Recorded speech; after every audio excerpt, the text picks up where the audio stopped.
ন্যাড়া মাঠে তালতলায় মাচাতে বসে সন্ধ্যা আড্ডায় মত্ত বলাই, সঙ্গে নন্দ আর পঞ্চা। গ্রামের ছোকরা থেকে শুরু করে বয়স্করাও এইখানে এসে সন্ধ্যার পর খানিকটা সময় কাটিয়ে যায়। গ্রামের অনেকেরই জীবন চলে কানা নদী থেকে মাছ ধরে, আর রাতের দিকে নদীতে ভালো মাছ পাওয়া যায়। আর সেই জন্যই অনেকে ভাগ্য ফেরাতে ছুটে যায় নদীর এদিক ওদিক। কিরে পঞ্চা, আজকে আবার কোথায় যাবি মাছ ধরতে? আজকে ওই পোড়াঘাটের দিকে যাব। শুনেছি রাতের বেলা ওইদিকে নাকি প্রচুর মাছ পাওয়া যায়। বলিস কি রে, এই রাতের বেলা ওইদিকে যাবি? তোর কি প্রাণের মায়াটা নেই নাকি? জানিস না রাতের বেলা ওই জায়গাটা কত ভয়ঙ্কর হয়ে ওঠে? সবই শুনেছি, কিন্তু ওসব ধাপ্পাবাজি। এর আগেও তো আমি অনেকবার গেছি, আরে এমনিতেও তো অনেকেই যায়। হ্যাঁ, তা অনেকে যায়, কিন্তু একটু সাবধানে থাকবি। একা যাচ্ছিস নাকি? না না, পচা যাবে আমার সাথে। পচা জানে তুই আজকে ওইদিকে মাছ ধরতে যাবি? ও যা ভীতু ছেলে, ওকে বললে ও আর যাবে না, তাই না বলেই নিয়ে যাব। পঞ্চার চোখে এক রোখা জেদ, আর বলাইয়ের চোখে দুশ্চিন্তা। তারা জানে না এই রাতে তাদের জন্য কি অপেক্ষা করে আছে। পোড়াঘাটের রহস্যময় আহ্বান পঞ্চাকে টেনে নিয়ে চলেছে এক অজানা পরিণতির দিকে।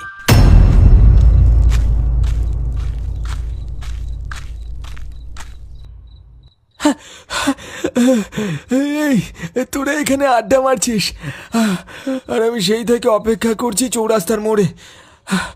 ভাবলাম তোরা বুঝি চলে গেছিস। পচার দিকে তাকিয়ে পঞ্চা আর বলাই একে অপরের দিকে মুখ চাওয়াচাওয়ি করে মুচকি হাসল। আরে বাবা, একটু গল্প করছিলাম, তুই এসে গেছিস, চল এবার। কিরে পচা, এই রাতের বেলা কানা নদীর দিকে যাচ্ছিস যে? তোর তো ভূতের ভয় লাগে। আসলে পঞ্চা বললো আজকে নাকি ও আমাকে একটা ভালো জায়গায় নিয়ে যাবে, সেখানে প্রচুর মাছ ওঠে, তাই যাচ্ছি। সে তো উঠবেই, দেখবি কানা নদীতে মাছ ধরতে গিয়ে যেন ভূতকে না ধরে ফেলিস আবার। হ্যাঁ, এই বলাই, এই ভয় দেখাস না তো, চল পচা, দেরি হয়ে যাচ্ছে। ভূতের নাম শুনে পচার মনে খচখচ করতে থাকে। মনোহর দাদুর মুখে অসংখ্য ভয়ঙ্কর গল্প শুনেছে সে, কিন্তু পচার উপর তার ভরসা আছে।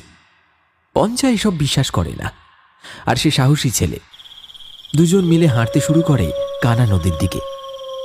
গ্রামের শেষ বাড়িগুলো পেছনে ফেলে তারা যখন নির্জন মেঠো পথ ধরে নদীর দিকে এগোচ্ছে, তখন চারিদিকে ঝিঁঝি পোকার একঘেয়ে ডাক ছাড়া আর কোনো শব্দ নেই।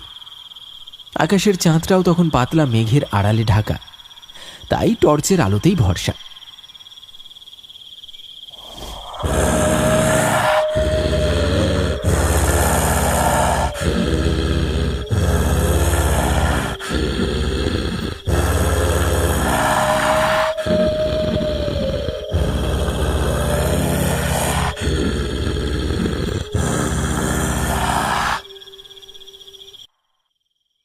পঞ্চা, তুই কি কখনো ডুবুডাঙ্গার পোড়াঘাটের নাম শুনেছিস? ধুর পাগল, আবার ভূতের গল্প শুরু করলি? আর এইসব পুরনো দিনের ভেলকি, ওই ভূত টুত কিছু নেই ভাই, ওসব ওই দাদু ঠাকুমার ভয় দেখানোর কায়দা। না রে, আমি মজা করছি না, ঘাটটায় সত্যি কিছু একটা আছে। মনোহর দাদুর মুখে শুনেছি ওইখানে নাকি একটা মাঝি পুড়ে মরেছিল। তারপর থেকে কেউ নাকি ওই ঘাটে ঘোরাফেরা করে আর জল চায়, আর যে জল দেয় তাকেই মেরে ফেলে। জল দিলে ভূত মেরে ফেলে? দারুণ প্লট রে ভাই, এবার ইউটিউবে চ্যানেল খুলে ফেল।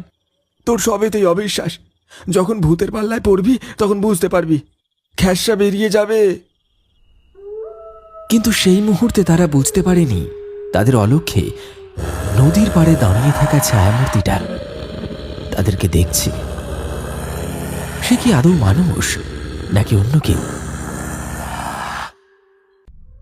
ডুবুডাঙ্গা 24 পরগনার হারিয়ে যাওয়া একটা গ্রাম, যেখানে একটা পুরনো নদী ছিল, কানা নদী। বহুদিন আগে শুকিয়ে গেছে, কিন্তু একটা ঘাট এখনো আছে, যেটাকে বলে পোড়া ঘাট। বলা হয় এই ঘাটেই একসময় একজন মাঝি পুড়ে মারা যায়, আর সেই থেকে ওই জায়গাটা নাকি অশুভ হয়ে গেছে। শোনা যায় তার মৃত্যুর পর থেকেই তার আত্মা এখনো সেই নদীর আশেপাশে ঘোরাফেরা করে।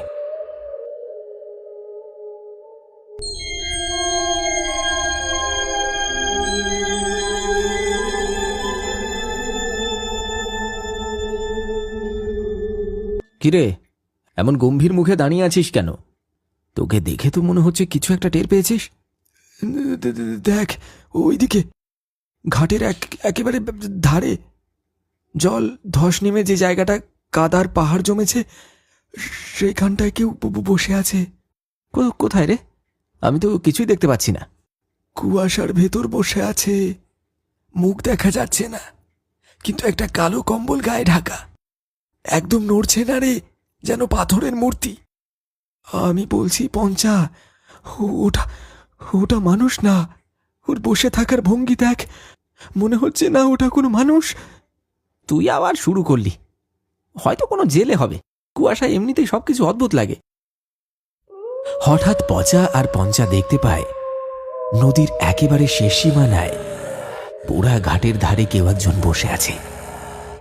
শরীরটায় নড়াচড়া নেই, যেন পাথরের মতো স্থির।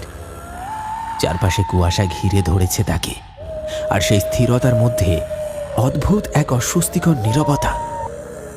ঠিক সেই মুহূর্তে মনে পড়ে যায় পটলের দাদু মনোহর দাদুর কথা।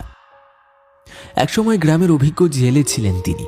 মনোহর দাদু বারবার বলতেন, ওই ঘাটে রাত নামলে একজন ঘোরাফেরা করে আর জল চায়, আর যে তার কথায় ভুলে তাকে জল দেয়, তখনই সেই ভূত তাকে মেরে ফেলে। কিরে, আমার মনে হচ্ছে এই জায়গাটায় কিছু ঠিক নেই। ঘাটের হাওয়া কেমন যেন লাগছে, বুকটা কেমন টান টান লাগছে। চল এখানে আর না, অন্য কোথাও যাই। আবার শুরু করলি? আরে ওইখানে কেউ বসে আছে তো কি হয়েছে? নিশ্চয়ই কোনো জেলে আমাদের মতোই মাছ ধরতে এসেছে। আরে কুয়াশায় সবই তো ভয়ানক লাগে। আজকের দিনটা অন্য কোথাও মাছ ধরলে কি অসুবিধা হবে? চল না। ও বসে নেই, ও ও অপেক্ষা করছে। চুপ কর তো, ভূত ভূত করে মাথায় তুলিস না। পুরনো গ্রামের কুসংস্কার এসব। ভয় পেলে বাঁচা যায় না, বুঝলি? আমি যাচ্ছি, যা ইচ্ছে তুই কর। পঞ্চা পচার কথা না শুনে আরো কয়েক পা এগিয়ে যায়। কুয়াশার চাদর যেন আরো ঘন হয়েছে।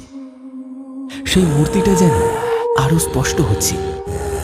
মনে হচ্ছে একটা কালো কম্বলে জড়ানো কেউ বসে আছে। পচা কিছুটা সাহস নিয়ে প্রশ্ন করে, কেমন একটা পোড়া পোড়া গন্ধ আসছে রে, কেমন যেন চামড়া পচে যাওয়ার মতো। আরে চুপ কর তো, একটু কাছে গিয়ে দেখি, আলোতেই সব পরিষ্কার হবে। কে গো, শুনতে পাচ্ছ? মাছ ধরতে এসেছো নাকি?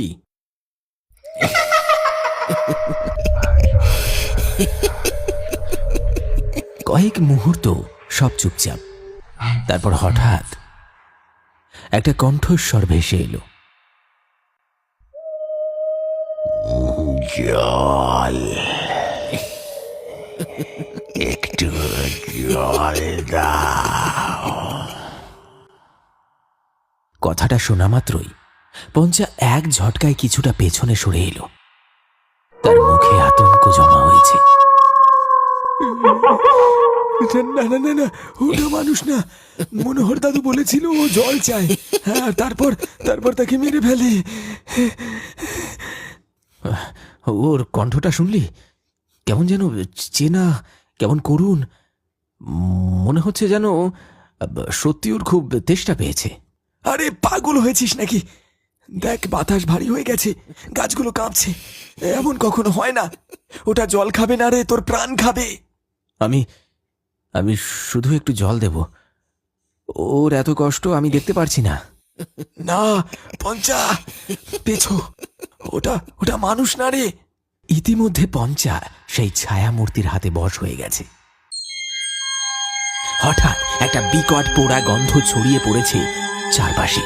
পঞ্চা জলের বোতল দিতে যাবে, ঠিক তখনই সেই ছায়া মূর্তির মুখ থেকে সরে গেল কালো কাপড়। ধীরে ধীরে কম্বলের ফাঁক থেকে বেরিয়ে এলো একটা গলে যাওয়া মুখ। চোখ কোটরের ভিতর ঢুকে গেছে, দাঁতগুলো দড়ি বাঁধা মতো বেরিয়ে আছে, আর চামড়াগুলো পুড়ে গিয়ে কালচে হয়ে গেছে।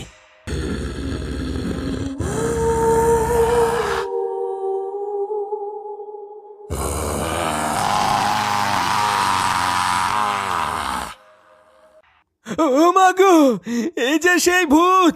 পঞ্চা, পঞ্চা, পালা এখান থেকে! জল দিয়ে আমার তেষ্টা মিটবে না, তেষ্টা মিটবে তোদের কাঁচা রক্তে।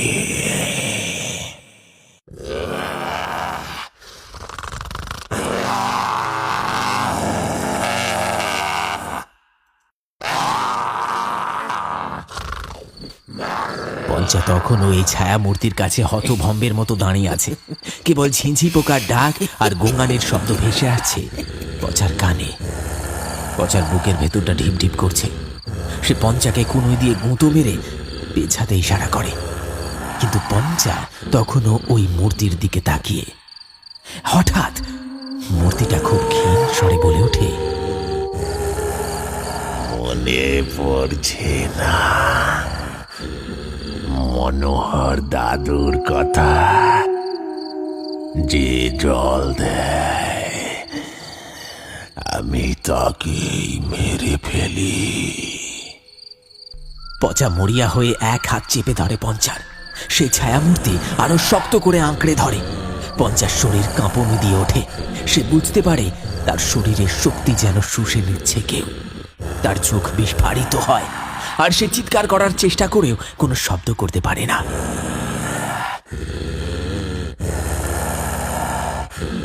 তার নিঃশ্বাস বন্ধ হয়ে আসে। পঞ্চা নিথর হয়ে মাটিতে পড়ে যায়। পঞ্চা তখনও অচেতন। মুখ সাদা, ঠোঁট ফ্যাকাশে, কিন্তু দেহে প্রাণ আছে। তার চোখ পড়ে পঞ্চার জামার পকেটে থাকা একটা দেশলাই বাক্স মাটিতে পড়ে আছে। পচা হাত বাড়িয়ে তুলে নেয় দেশলাইটা। এক মুহূর্তে যেন মনে পড়ে যায়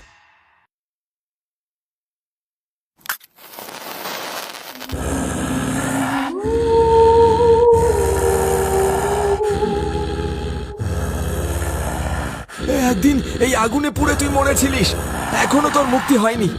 আজ তোকে আবার পুড়িয়ে মারবো।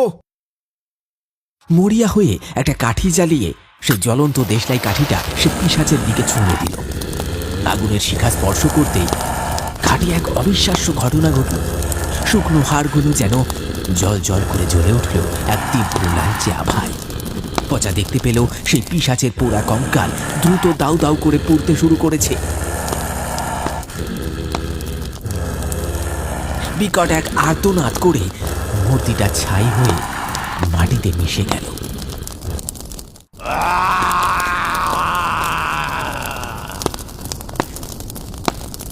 এক ঝলক পোড়া গন্ধ আর ধোঁয়া ছাড়া আর কিছুই অবশিষ্ট রইল না। পচা পঞ্চাকে নিয়ে তার কুঁড়ে ঘরে ফিরে। পঞ্চাকে চাদর দিয়ে জড়িয়ে দেয়। তারপর 1 ঘন্টা পরে পঞ্চা ধীরে ধীরে চোখ মেলে। আমি আমি কোথায়? তুই এখন বাড়িতে। অনেক কষ্টে তোকে বাঁচিয়ে ঘরে নিয়ে এসেছি। ভূত বলে কিছু হয় না। বেশ তো খেষ্টা করেছিলিস। আর যাবি? আমার আমার ভুল হয়ে গেছে পচা, আমায় ক্ষমা করে দে। গ্রামের মানুষজন খোঁজ নিতে আসে। পচা সবকিছু খুলে বলে। অনেকে বিশ্বাস করে, অনেকে হেসে উড়িয়ে দেয়। তবে সেই রাতের পর থেকে গ্রামে আর কেউ রাতের বেলা সেই অভিশপ্ত ঘাটের ধারের কাছে যায় না। অশুভ শক্তি হয়তো আর তাদের পিছু নেয়নি, কিন্তু সেই রাতের স্মৃতি পঞ্চা আর পচাকে আজীবন তাড়া করে বেড়াবে। আর কানা নদীর শুকনো বুকে আজও যেন এক চাপা দীর্ঘশ্বাস শোনা যায়, যা বলে দেয় প্রকৃতির প্রতিটি অলৌকিক ঘটনার পেছনেই লুকিয়ে থাকে এক অজানা সত্য।